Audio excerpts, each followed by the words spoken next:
Hey BookTube, welcome back. My name is Lair if you're new here, and today I'm going over my most surprising reads of 2020.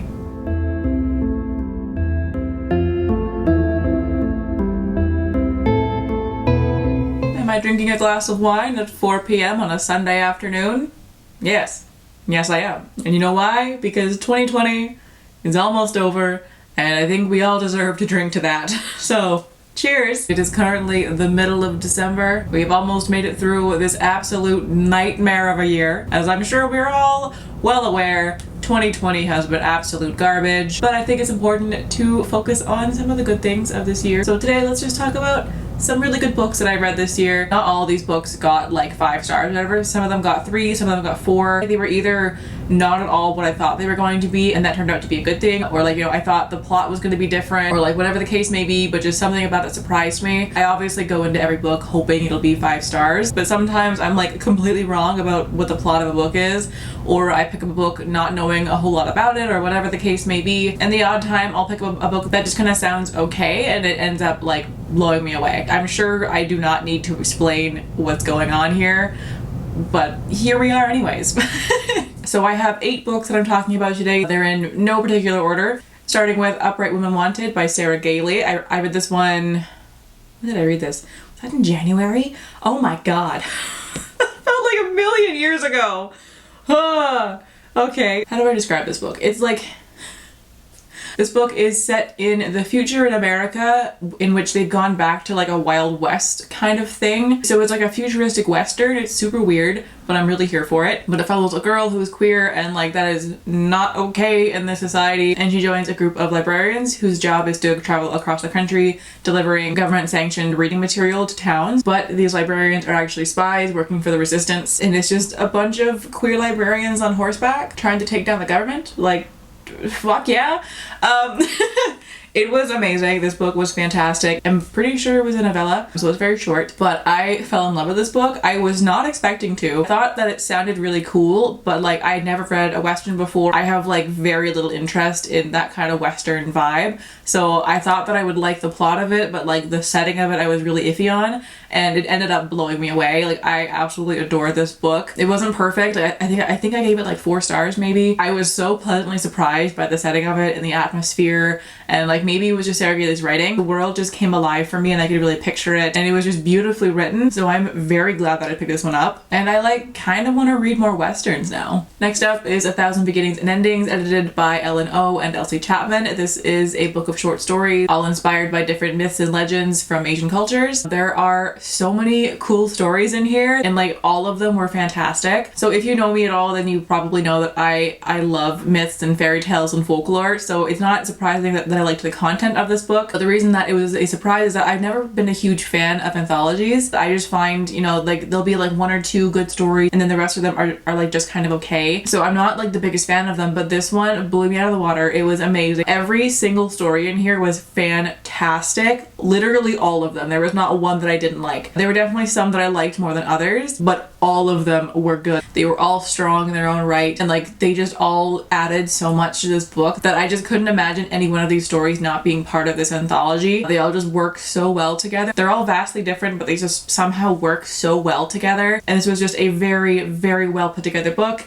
and I'm so glad that I picked this up. The Southern Book Club's Guide to Slaying Vampires by Grady Hendrix is another book that really surprised me this year. This is like one of my first times trying out an adult horror novel. I've read a couple in the past, but I really didn't like them. I like the idea of horror a lot, but I've just never liked the execution of it before. It's always like way too grim and dark and gory, and I don't like that. I like the anticipation and I like the kind of build up and the suspense with like a paranormal aspect to it, but I don't like all the gruesome details. So I was very skeptical going into this one, but the first half of this book was so good. Like I actually stayed up all night reading this book. I started it at like 11 p.m. one night and I stayed up until 7 in the morning reading it because I could not put it down. I couldn't stop reading it. And there was one part in this book, it was like kind of near the beginning-ish when like things start picking up, and I was reading it and like my eyes were so wide, my heart was pounding, and I remember thinking like, I get it now. I get why people like horror so much and like thrillers, because like this is terrifying in such a fun way. That book freaked me right the fuck out. I was terrified. I literally couldn't sleep, so I just kept reading, which just made me not able to sleep even more. And it was just this like vicious cycle of being terrified but also really enjoying it at the same time. And I'd never had that with a horror novel before, so I was so surprised by how much I enjoyed the fear aspect of this. Now the second half of the book is a whole other story, which you will hear about in a different video, so look out for that. But like the first half was just so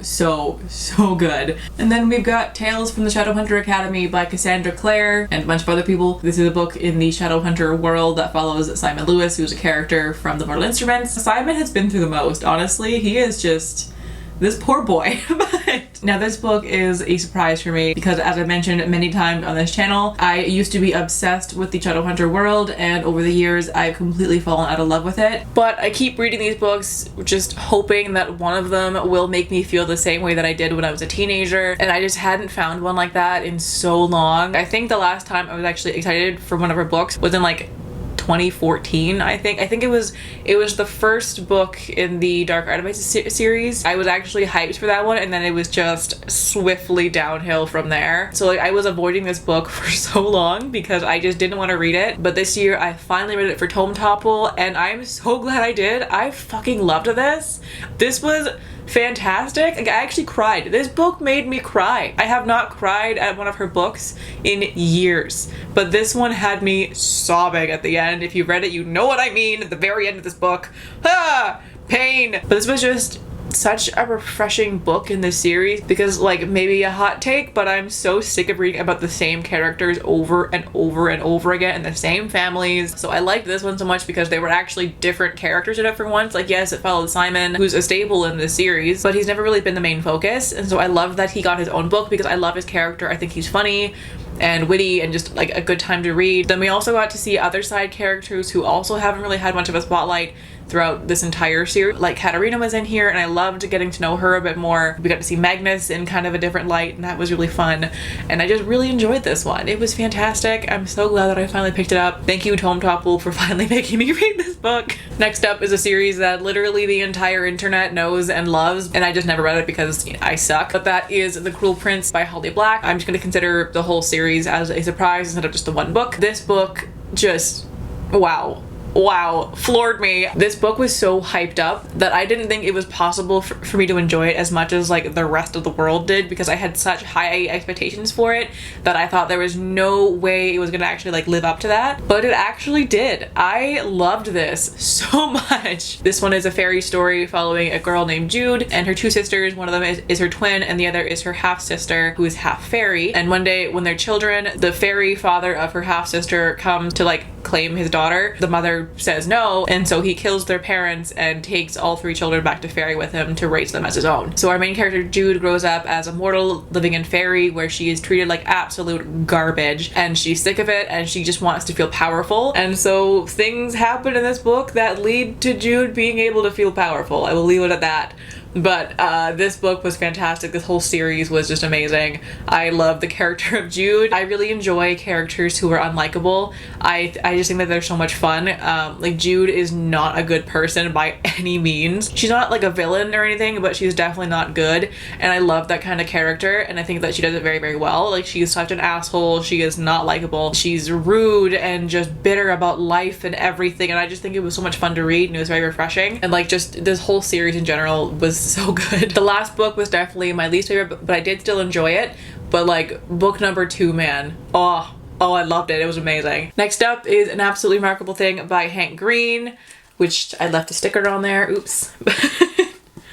I got this for $8. Can you, like, excuse me? Thank you, Indigo, for having some kick-ass bargain book deals. Okay.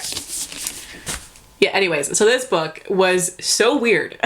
It's a sci-fi, but it's not really about the sci-fi element. It's more so a book about being famous on the internet and like how that changes a person, but there's just also a sci-fi element to it.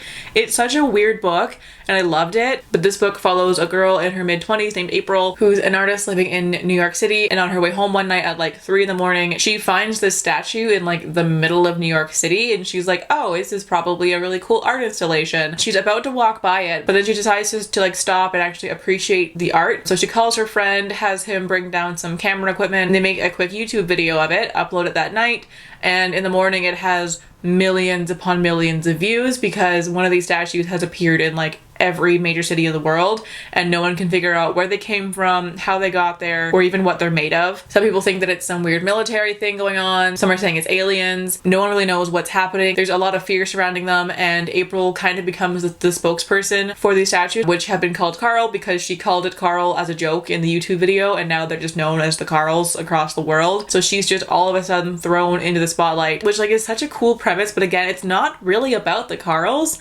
Like they have a big role in the book, but it's more so about watching April change as she gets more and more famous and gets more money and gets like book deals and a nice house and all this stuff, and just like watching her personality completely change because of the fame that she now has. It was a fascinating book. It had some really interesting commentary on, you know, the social internet, and also this really interesting, inventive sci-fi element and like a kind of puzzle quest that the world was going on together. It was so cool. Like there were so many elements in this book that like at first I thought that it was going to be too much, but it actually worked out so perfectly. Like it was so well balanced, and you know, Hank Green did a fantastic job writing this, and I just really enjoyed it. I thought it was going to be more of a sci-fi novel, but it really wasn't, and so that's why it was so surprising, but it just ended up being so cool and like so much more than I thought it was going to be. Second from last is Rafe, a Buff Male Nanny by Rebekah Weatherspoon. This one is a adult romance novel about a single mom with twin daughters whose nanny just up and walks out one day in the middle of her job, and now this mother is scrambling to try and find someone else to take care of her kids. So her friend recommends Rafe, who is this tall, bearded, muscly guy who wears like leather jackets and rides a motorcycle. Kind of seems really scary, but he's so good with kids, and her daughters just end up falling in love with him. And so because she's kind of on a timeline, she just says yes, she agrees, he moves in, and they quickly realize that there is a spark between them, and things kind of go from there. So this book was such a surprise because it is not at all the kind of romance that I normally read. I typically like the rom-com style of romance novels where there's often a lot of angst and conflict kind of thrown in the middle somewhere, but of course it worked out to be a happy ending. In this one, this was like this sounds like a negative thing to say, but it's really not.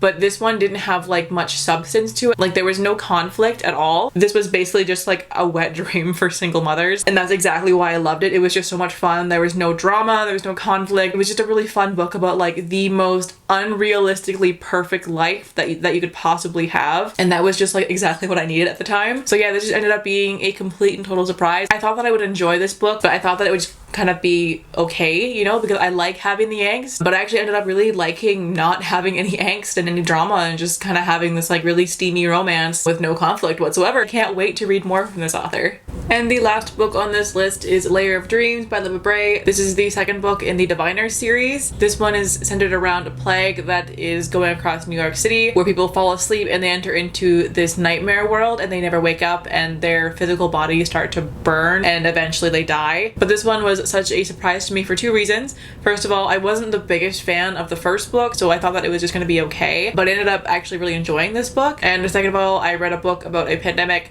during a pandemic, which really heightened my anxiety, and I did think that it was just going to make me hate this book. I'm actually kind of glad that I read it this year, because like, yes, it did absolutely make my anxiety so much worse, but that weirdly added to the experience of reading this book, because I could actually understand what the characters were feeling in this. So yeah, it was great and I really enjoyed it. I will definitely not read another book about a plague right now, but I'm glad that I read this one. I didn't actually know like what this book was about until I was like already a good chunk of the way through it, and by then it was like, well, I'm already reading it, so I might as well just carry on. And I'm very happy that I did, because again, it was just a really good time and it somehow weirdly added to the experience of reading this book. So hell yeah. And that's it. Those are my most surprising reads of 2020. I read a whole lot this year, mainly because, you know, we were stuck inside for the majority of the year. And so that's basically all that I was doing for like most of March until June while I was off work. But anyways, that'll do it for today's video. So thank you all so much for watching. I hope you're having a fantastic day wherever you are in the world, and I will catch you in the next video. Bye!